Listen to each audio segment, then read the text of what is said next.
Apple just had their first official event of the year, and it was a big one where they announced 5 new products, starting off with a new iPhone. Well, at least a new color of an iPhone in the purple iPhone 12 and 12 mini, where not only is the rear glass panel purple, but you also get a color-matched aluminum frame. We'll be doing an unboxing when we get our hands on it, but for now, pre-orders start on Friday with availability on April 30th. The next new product is one that's been rumored for years now, and that is the AirTag. Simply put, this is something that'll help you keep track of anything that you're worried about losing. Just attach one to your keys or throw one in your bag, and you'll be able to track the AirTag with the Find My app on your iPhone. And the cool thing about it is it leverages the Find My network, where the AirTag could send a Bluetooth signal to the hundreds of millions of Apple devices around the world and give you location data for that AirTag without the AirTag itself needing its own separate data connection, which obviously means you don't need a data subscription, and it's also a good thing for battery life, with Apple claiming that an AirTag is designed to last for more than a year before you have to replace the battery. But my favorite thing about the AirTags is for anyone with an iPhone 11 or newer, you get to finally reap the benefits of the U1 chip inside of those iPhones,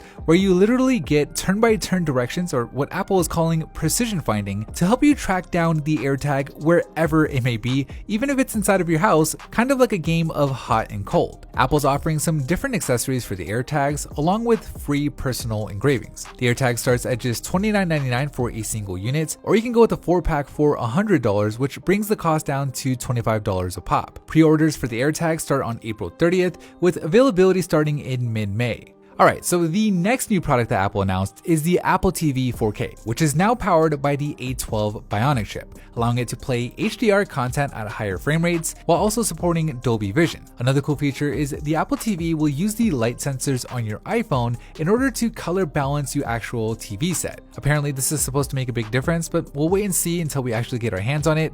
But one of the things that I'm maybe more excited about than anything else is the new Siri remote. This new Siri remote has a one-piece aluminum design, and it comes with a 5-way click pad in addition to the touch area for those of us wanting a little bit more precision. And speaking of precision, that outer ring on the remote also doubles as a scroll wheel, so you can finally get that fine control over rewinding and fast forwarding when you're watching a show or movie. Now, that alone puts this Siri remote above pretty much any other remote in my opinion, especially now that Apple has given this Siri remote the buttons that it was missing before, like a physical mute button and a dedicated power button, so you can finally turn your TV off with the Siri remote. The Apple TV 4K starts at $179 for the 32GB model, or for just $20 more, you get to double the storage at 64GB. And just like with the AirTags, pre-orders start on April 30th, and availability starts in mid-May. Moving on, the next new product that Apple announced is the completely redesigned iMac.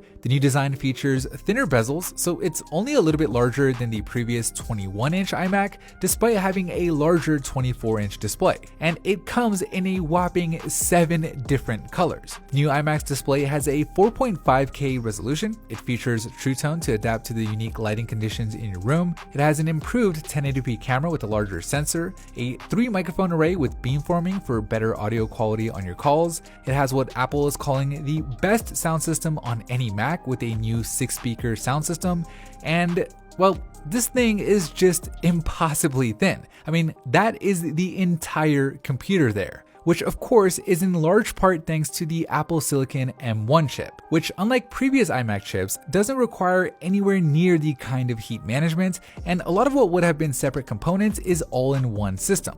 So what you end up getting is a really slim new iMac that is also more powerful.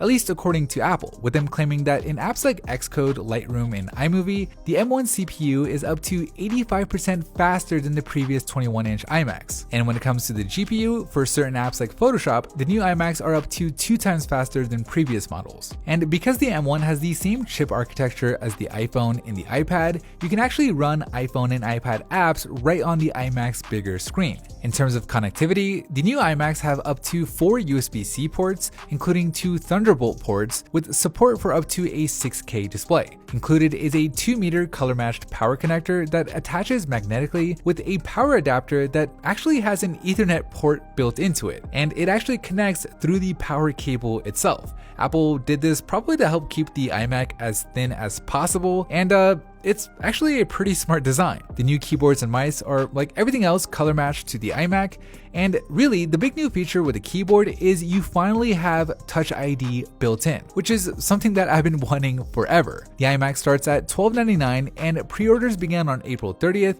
with availability in mid-May.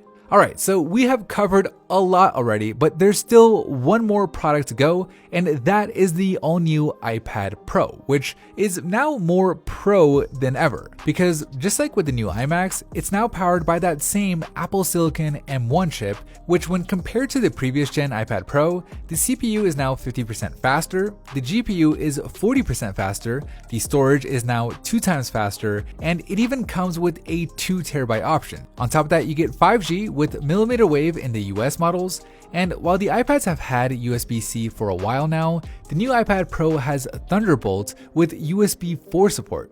On the 12.9-inch model of the iPad Pro, you get a new mini LED display, or what Apple is calling Liquid Retina XDR, which has a super bright 1000 nit full screen brightness and up to 1600 nit peak brightness, and with those 10,000 mini LEDs and 2500 local dimming zones, you also get an awesome contrast ratio of 1,000,000:1.